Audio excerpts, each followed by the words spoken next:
और वही पशु बने हैं, ये कोई बात नहीं होती है। लेकिन भाव है, प्रेम है कि उसकी याद में हम किसी जीव का पेट भरते हैं, ये भी बड़ी बात है। क्योंकि हमारे लिए जो चले गए ना, सब कुछ छोड़ करके गए हैं।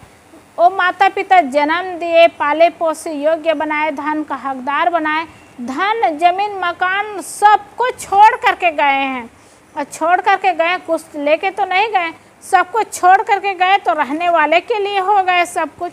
इसलिए उसकी याद में ये सब मनाते हैं कि कितनी सेवा किए, कितना प्रेम दिए, कितना सुंदर भाव रहा, कितना सुंदर व्यवहार रहा, ये सब याद करने का अवसर मिलता है।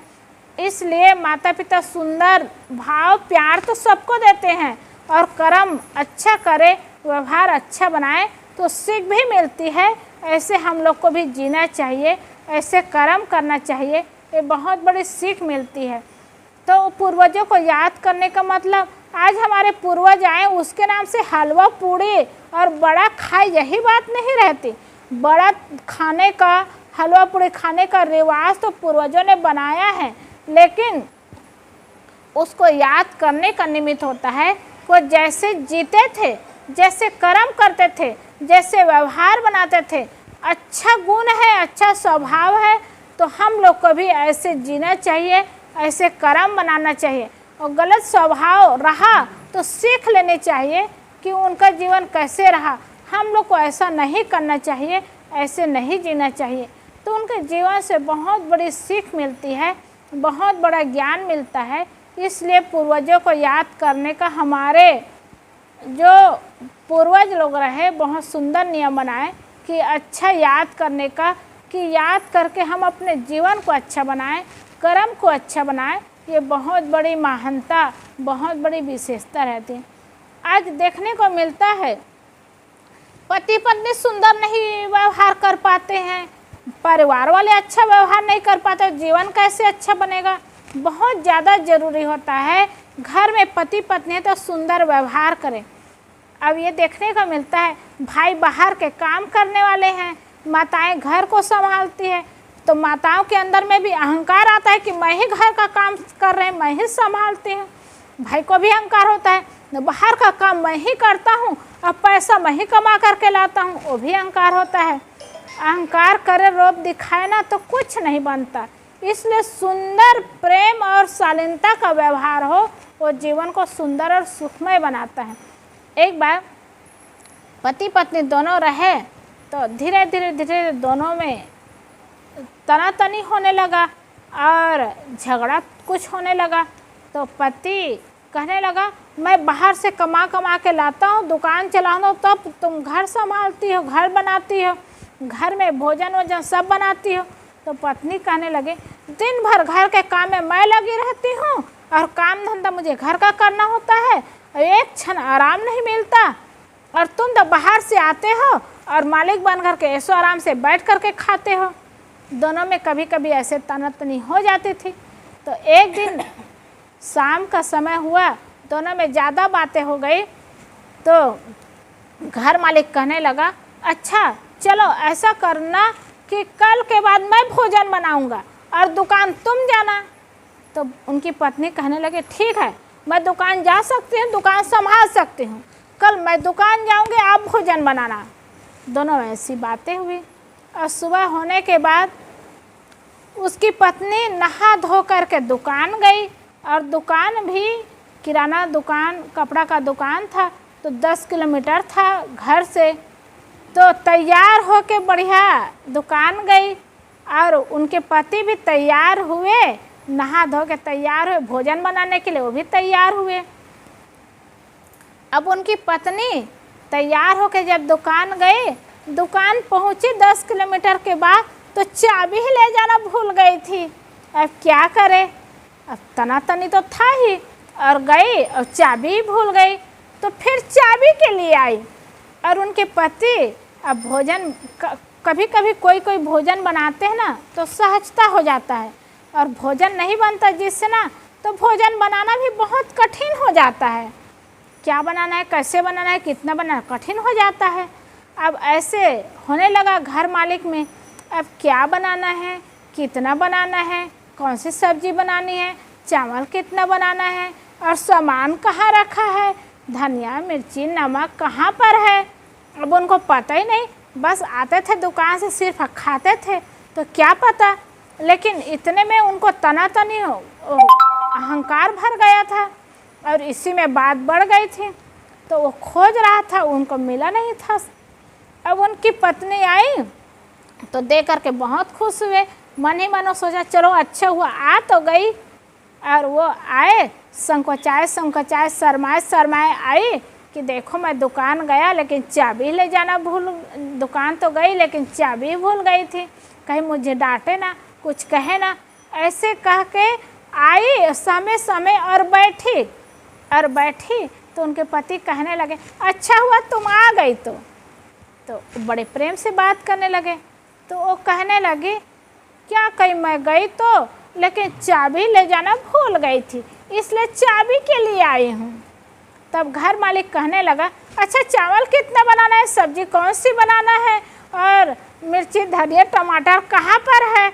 मैं खोजते खोजते परेशान हो गया था, सब चीज़ मुझे बता दीजिए। तो उनकी पत्नी चाबी ली और सब सामान को बताई और फिर दुकान चली गई।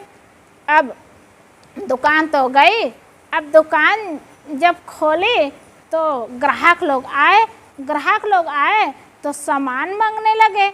जब सामान मांगने लगे तो सामान खोजती थी, ये कहाँ रखा है, वो कहाँ रखा है, ये कहाँ पर है, वो कहाँ है, खोजने लग गई। और खोज भी लेती थी, मिल भी जाता था, तो कीमत पता नहीं था उनको कि कितने में देना है, कैसे देना है। अब कभी गई नहीं थी तो क्या अनुभव है, कुछ काम करो ना तो अनुभव होता है, और कुछ किए ना रहो तो अनुभव नहीं रहता, तो ज्ञान नहीं रहता। अब वो बेचारे दे नहीं पाती थी, तो ग्राहक लोग कहते थे अच्छा साहब जी आज नहीं आएंगे, कल आएंगे ना, ऐसे कहते थे, चले जाते थे। जितने ग्राहक लोग आए सब आए और मिलते थे, उनसे पूछते थे, कोई खरीदने के लिए भी लेते थे लेकिन ले नहीं पाते थे, उनको वस्तु मिलता नहीं था, वस्तु मिल भी जाए तो कीमत उनको पता नहीं और इसलिए वो ले नहीं पाते थे। तो बहुत ग्राहक आए, क्योंकि दुकान अच्छा चलता था, इसलिए बहुत ग्राहक आए और खाली खाली जाते गए। और इनके भोजन बनाने की बात थी। अब भोजन बनाने के लिए चावल तो बनाए तो चावल बनाए, उनको लगा कि चावल पका है कि नहीं पका है, बार बार चला के देख, कभी ना बनाए रहे ना तो उनके लिए बड़ी समस्या हो जाती है। चावल पका है कि नहीं पका है, यही उनको लगता था। फिर चावल ज़्यादा पक जाएगा ऐसा लगता था। तो वो चावल पका ही नहीं था, आधा पका नहीं था, तो चावल पका है करके उतार दिए और उतार करके वो चावल को रखे तो आधा पका था, आधा पका नहीं था, वो तो चिवरी था चावल, और चिवरी खाए तो कैसे स्वाद आए, कैसे अच्छा लगे। और चावल तो जैसे तैसे बना। अब सब्जी बनाए तो नमक कितना डालना है, मिर्ची कितनी डालनी है, ये भी उनको अनुभव नहीं था, वो कभी भंडार घर में घुसे ही नहीं थे। नमक तो डाले, मिर्ची डाले, धनिया सब डाले, लेकिन अब बनाने के बाद उनको लगा पता नहीं स्वाद कैसे हैं, कैसे होगा, ऐसे ही तो बनाते हैं, अब जो भी बना होगा जैसे बना होगा हो गया, ऐसे उनके मन में रहा। अब उनकी शाम का समय हुआ, उनकी पत्नी दुकान से आई और बैठी थक करके। तो घर मालिक को लगा हाँ अब अनुभव हुआ कि दुकान से आने के बाद कितना थकान लगता है, इनको भी अनुभव हुआ, चलो जानी तो। और वो कहने लगा कि अच्छा दुकान अच्छा चला ना, ग्राहक आए ना, आज बहुत मुनाफा हुआ ना। तो घर मालकिन कहने लगे अब क्या बताऊं, मुनाफा कैसे हुआ, कितना हुआ, बताते भी नहीं बनता और न बताऊं तो बनेगा भी नहीं। तो कहने लगी कि पहले भोजन निकालो, भोजन खाए, उसके बाद चर्चा करें। अब वो दुकानदार वो मालकिन बनी है और भंडारी वो उनके पति बने हैं। तो कहने लगा अच्छा भोजन पहले खाए, भोजन निकालो। तो उनके पति भोजन निकाले, भोजन निकालने में भी कठिनाई उनको, 2 थाली में भोजन निकाले। अब भोजन निकाले और खाने लगे तो उनकी पत्नी ना पहले चावल को देखी, आधा पका है आधा पका नहीं है, कैसे खाए, जैसे भी हो हाथ चलाना पड़ेगा। ऐसे करके हाथ में लिए और मुंह में डाले तो चिबरी चावल कहाँ खाया जाता है, ठीक से खा नहीं पाते। तब भी मुख में डाले चबाना शुरू किए जैसे खाना है आज करके, और सब्जी को चावल को तो खाए और सब्जी को खा नहीं पा रहे थे। और नहीं खा पा रहे थे, क्यों नहीं खा पा रहे थे? क्योंकि उसमें थोड़ी सी सब्जी बनानी होती है तो सब्जी कितना, थोड़ा सा नमक डालना होता है, और नमक उसमें बहुत ज़्यादा पड़ गया था, मिर्ची भी ज़्यादा पड़ गई थी, और बहुत नमक हो बहुत मिर्ची हो तो सब्जी कैसे खाया जाए। तो घर मालिक खा नहीं पाए। अब थोड़ा चावल तो जैसे तैसे मुख में डाले खाए, अब सब्जी को कैसे खाए? तो कहने लगे चलो हम दोनों खाएंगे, तब सब्जी का स्वाद आएगा, अब भोजन ठीक से खा पाएंगे। अब वो खा नहीं पा रहे थे तो उनकी पत्नी वो चावल को मुख में डाली तो ठीक से चावल पका नहीं था, और सब्जी को मुख में डाली तो सब्जी तो वो भी नहीं खा पाई, बहुत मिर्चे बहुत नमक है, कैसे खाया जाए। अब उनसे भोजन बनाना भी नहीं बना, और दुकान वाली को दुकान में जाना भी नहीं बना। तब भोजन के लिए बैठे, भोजन तो खा नहीं पाए, लेकिन खाते खाते दोनों का हृदय नरम हो गया, और नरमता से दोनों बातें करने लगे। और बातें करने लगे तो यही चर्चा करने लगे, छोटी छोटी बात होती है, छोटा छोटा काम होता है, लेकिन अहंकार होता है ना तो सामान भी बिगड़ता है, मन भी बिगड़ता है, और दिन भी बिगड़ता है। दोनों में चर्चा होने लगी। इसलिए दुकान तो जा सकते हैं, आ सकते हैं, भोजन भंडार का काम कर सकते हैं, लेकिन व्यवस्थित जो होना चाहिए वो काम नहीं हो सकता। इसलिए सामान भी बिगड़ता है और समय भी बिगड़ता है और दिन भी बिगड़ता है। हम लोग को ऐसा नहीं करना चाहिए। सरलता विनम्रता का गुण होना चाहिए और अच्छा काम होना चाहिए। पति पत्नी अपनी गलती को स्वीकार किए और एक दूसरे के काम की मर्यादा किए और व्यवहार सुंदर बनाए।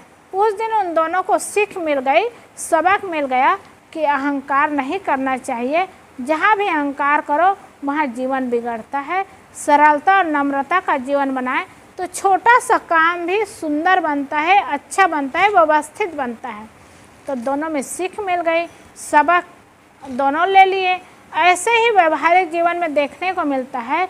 पति पत्नी हो, देवरानी जेठानी हो, सास बहू हो और बाप बेटा हो, छोटी छोटी बातों के लिए लड़ाई होती है, झगड़ा होता है, रेतु होता है। तो सज्जनों, जीवन तो बिगड़ता ही है, वस्तु भी बिगड़ता है और काम भी बिगड़ता है। इसलिए जहाँ समझौता करे, समाधान करे तो अच्छा होता है, तो दिन भी अच्छा करता है, मन भी अच्छा होता है, वस्तु की कीमत भी होती है। इसलिए व्यवहारिक जीवन में व्यवहार को बनाना बहुत ज़रूरी है, और व्यवहार बनता है ना तभी परमार्थ बनता है। व्यवहार बिगड़ जाए तो परमार्थ क्या बनेगा?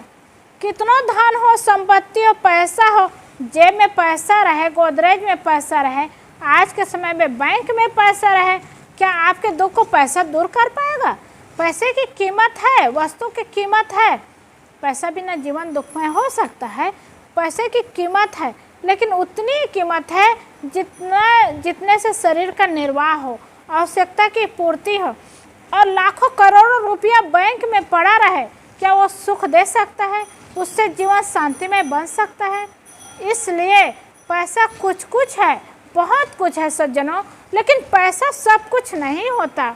और सब कुछ होता है तो हमारा जीवन होता है। और हमारा जीवन कैसे बनता है? सुंदर ज्ञान हो, सुंदर जीवन हो, सुंदर व्यवहार हो, इससे जीवन सुंदर बनता है। और सुंदर बनाने के लिए संत गुरुजनों से मिले हैं, संतों से जुड़े हैं, संतों का ज्ञान जीवन में लेते जाए और आचरण बनाते जाए तो जीवन सुंदर बनता जाता है, सुखमय बनता जाता है। और इससे लिए हमारा जीवन सुंदर हो, सुखमय हो, ये चाहना सबके अंदर होती है। अब बहुत देवी देवता की पूजा होती है। देखो, अब गणेश की पूजा के पितृपक्ष है, उसके बाद दुर्गा की पूजा करेंगे, दुर्गा बिठाएंगे, गणेश बिठाएंगे, तो देवी देवता को भी मानते हैं। और हमारे पूर्वज रक्षाबंधन, भाई बहन के प्रेम के नाते वो त्यौहार भी रखे, और ये पितृपक्ष जो पूर्वज चले गए हैं उनके भी त्यौहार रखे। पति के लिए वो एक दिन उपवास रहते हैं ना, कमर छठ, उसका भी त्यौहार है। मतलब वर्तमान में भाई बहन, पति पत्नी, माता पिता के नाते उसका भी त्यौहार होता है, और जो चले गए हैं पूर्वज उनका भी त्यौहार होता है। इसलिए जो चले गए हैं उनको भी याद करना है, जो है उनको भी याद करना है, और जो आने वाला है उनको भी याद करना है। कोई कोई त्यौहार होता है ना, तो बच्चों के लिए होता है, बेटी बेटियों के लिए होता है, और भाई लोग को तो उपवास नहीं रहना होता, माताएं उपवास रहती है, कभी पति के लिए, कभी बच्चों के लिए, कभी घर के लिए, कभी माता पिता के लिए। तो उपवास के निमित्त में याद करना होता है, स्मरण करना होता है, और सम्मान करना होता है। जो है उसके लिए लंबी उम्र हो, सुंदर और सुखमय जीवन हो। जो चले गए उसको याद करते हैं कि हम लोग को सीख दी है, ज्ञान दिया है, और धन मिला है, संपत्ति है, तो हम लोग अच्छा से जीवन जिए। इसलिए जो चले गए उसको भी याद करने के लिए, और जो है उसको भी याद करने के लिए, आने वाला है उसके भी जीवन को अच्छा बनाने के लिए, हम लोग को अच्छा कर्म करने के लिए सहयोग मिलता है त्यौहार के रूप में, और कुछ कार्यक्रम के रूप में सब बनता जाता है, याद करते जाते हैं। तो हम लोग को चाहिए कि वर्तमान को अच्छा बनाना है, क्योंकि कहते हैं बीत गया सो मुर्दा है, आने वाला सपना है, जिसमें हम बंधन काटे, वर्तमान समय अपना है। बीत गया वो तो मुर्दा है, पहले के पूर्वज चले गए हैं, अब वो तो मुर्दा है, वो बातें भी मुर्दा है। पहले की बातों को याद करें तो समय आ नहीं सकता, और मुर्दा बातें हैं, वो तो बीत गया। और आने वाला सपना है, सपना देखते हैं, कल्पना करते हैं, ये होगा, ऐसा होगा, ऐसा होगा, बहुत सपना देखते हैं, तो वो सिर्फ सपना होता है। इसलिए वर्तमान समय आज हम लोग जो जी रहे हैं और जैसे जीवन बन रहा है, वो वर्तमान समय अपना है। पूज्य गुरुदेव श्री अभिलाष साहब जी ने कहा है कि वर्तमान में जीवन बनाएं, वर्तमान में जीवन जिए, कि वर्तमान समय अपना है। इसलिए आज के समय को अच्छा बनाएं, सुंदर बनाएं, सुखमय बनाएं। ये जीवन हम सब के लिए अच्छा होता है, और अच्छा जीवन जीने के लिए, अच्छा कर्म करने के लिए आज वर्तमान समय मिला हुआ है। और वर्तमान समय में हमारे हाथ ठीक है, पैर ठीक है, आंखें ठीक है, समझदारी ठीक है, तो बहुत बड़ी बात है, बहुत बड़ी शक्ति है। समझदारी ही ना होती, बुद्धि ना होती तो क्या होता। इसलिए समझदारी सही है, और आज हम कर्म करते जाते हैं ना, वो हमारा प्रारब्ध बनता जाता है, वो हमारा भविष्य बनता जाता है। आज कर्म को बिगाड़ लेंगे ना तो हमारा भविष्य बनेगा, ये बात नहीं है, हमको पता नहीं चलता। लेकिन जब से सृष्टि बनी है तब से हम लोग तो जन्म ले ही रहे हैं। अब सृष्टि को किसी ने बनाया है, या सृष्टि कब बनी है कह नहीं सकते, क्योंकि अनादि है, इसको किसी ने बनाया नहीं है, प्रकृति है, किसी ने बनाया नहीं। और जब से सृष्टि है ना तब से हम लोग जन्म ले रहे हैं, और ये आत्मा भी अजर अमर है, आत्मा का कभी मरण नहीं होता। अब अजर अमर है तो हम लोग क्या मनुष्य ही जन्म थोड़े लेते हैं। ओम शांति वाले तो कहते हैं मनुष्य मनुष्य ही बनते हैं, पशु पशु ही बनते हैं। लेकिन हमारे संत महात्मा कबीर पंथ में कहते हैं कि कर्म के अनुसार खानियों में भटकना पड़ता है। 4 प्रकार के खाने होते हैं, मनुष्य खाने, पिंडज खाने, अंडज खाने, उष्मज खाने। और ये खानियों में हम लोग गए हैं, ऐसी बात नहीं आज हम मनुष्य हैं तो मनुष्य में ही आए, ऐसी बात नहीं है। पशु पक्षी का भी तन मिला, कीड़े मकोड़े भी रहे हम लोग, और सांप बिच्छू भी रहे।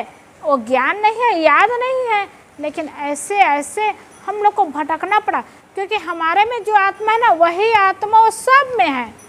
पूज्य गुरुदेव श्री अभिलाष साहब जी ने कहा है, कहीं नर का कीड़ा बना, कहीं सर्प बिच्छू तन धरा, अंडज व पिंडज और उसमज खानियों जा जा जरा। इस प्रकार तीनों खानों में हम भटकते रहे, और मनुष्य जीवन में आए ना तो कोई समय भूपति हुआ, पंडित चतुर कैवर हुआ, बहुबार सुंदर तन मिला, सुदमाम मलोजर हुआ। पृथ्वी के राजा बने थे, पंडित बने थे, चतुर बने थे, ज्ञानी बने थे, ऐसे ऐसे भी जीवन मिला था। और अच्छा ही जीवन नहीं मिला था, रोगी दरिद्र दीन दुख भिक्षु हो घर घर फिरा। रोगी का भी तन मिला था, भिक्षु का भी तन मिला था, और ऐसे तन पा करके घर घर भिक्षा मांगते रहे। ऐसा भी जीवन रहा होगा। और बहुकाल से संचित जगह फिर से सुभग नर्तन मिला, फिर से सुंदर मनुष्य जीवन मिला है। और इस सुंदर जीवन को पा करके हम कर्म को अच्छा करते जाए तो फिर से हमारा जीवन अच्छा रहेगा, फिर से संस्कार अच्छा रहेगा, तो फिर से जन्म की हमें प्राप्ति होगी। इसलिए हम आज मनुष्य जीवन में आए हैं ना, तो भोग भूमि का जीवन में आए हैं। और पशु पक्षी का जीवन सिर्फ भोग भूमि का होता है, खाना है और घूमना फिरना है, पेट भरने के लिए दाना खोजना पड़ता है, तो उनको काम करना है, खाना है और सोना है। लेकिन मनुष्य जीवन होता है ना, एक कर्म भूमि का जीवन है। कर्म भूमि का जीवन में कर्म होता है और कर्म के माध्यम से सुंदर जीवन बनता है और संस्कार सुंदर बनता है।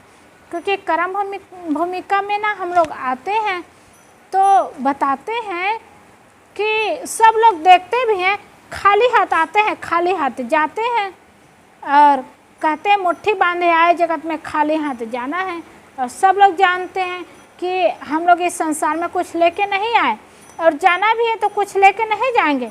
लेकिन संत जन बताते हैं, भागवत कार में कहते हैं, जब जन्म लेके आते हैं तो 5 चीज़ लेके आते हैं, और इस संसार से भी जाते हैं तो 5 चीज़ लेके जाते हैं। अब आप कहेंगे साहब कैसे झूठी बात कह रही है, ये दुनिया से जो आते हैं खाली हाथ जाते हैं, खाली हाथ आते हैं, कैसे 5 चीज़ लेके आएंगे, 5 चीज़ लेके जाएंगे? तो हमें दिखाई नहीं देता, वो कर्म संस्कारों में हमें दिखाई नहीं देता। कर्म संस्कार में हम 5 चीज़ लेके आते हैं, 5 चीज़ लेके जाते हैं। इसीलिए कर्म भूमि का मनुष्य जीवन को कहा जाता है। पशु पक्षी में चीज़ लेके आना जाना नहीं होता, सिर्फ मनुष्य जीवन में होता है। और पशु पक्षी में तो भोग भूमिका होता है और भोगना ही पड़ता है, और मनुष्य में सब चीज़ होता है। और 5 चीज़ क्या है? आयु, कर्म, धन, विद्या और मृत्यु।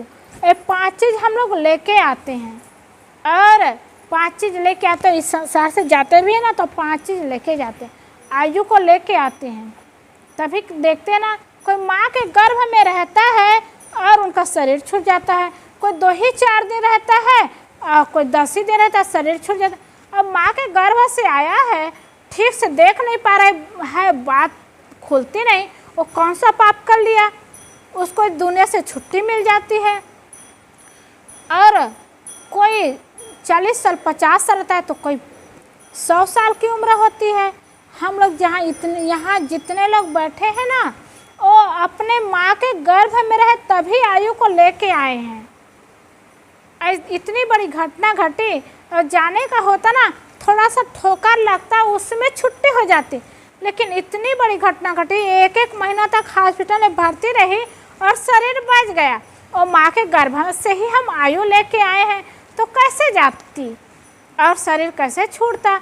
जब तक जीवन रहना होता है तब तक जीना ही होता है। हाँ, इतना ज़रूर है, संत गुरु मिले, संतों का ज्ञान मिला, और ज्ञान मिला तो सब का ज्ञान हो गया, समझदारी आ गई, तो जीवन दुख में नहीं है। और ज्ञान न मिला होता ना, तो बिस्तर में पड़े पड़े छटपटाती रहती, रोती रहती, आंसू बहाती रहती। और ज्ञान हो गया तो लगता है ये सब तो कर्म का फल है, एक जन्म में कोई कर्म नहीं हुआ है, लेकिन पहले जन्म का कर्म का फल होगा, उसको हम लोग ना मिटा सकते हैं न टाल सकते हैं।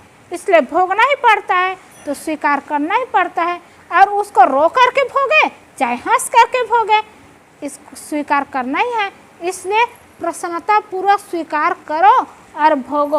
और हंसना, इसका मतलब हंसते रहे पागल की तरह, ये भी ठीक नहीं है। पागल की तरह हंसते रहे, हाँ कर्म का फल भोग रहे हैं, कर्म का फल भोग रहे हैं, ये भी बुद्धिमानी नहीं है। उसको स्वीकार करना ही पड़ता है, और स्वीकार करके शांति से जीवन जीना पड़ता है। तो हम लोग आयु लेकर के आए, और आयु माँ के गर्भ से निश्चित हो जाता है, इतना दिन जीना है, इतना दिन रहना है। और कर्म भी लेकर के आते हैं। कर्म लेकर के कैसे आते हैं?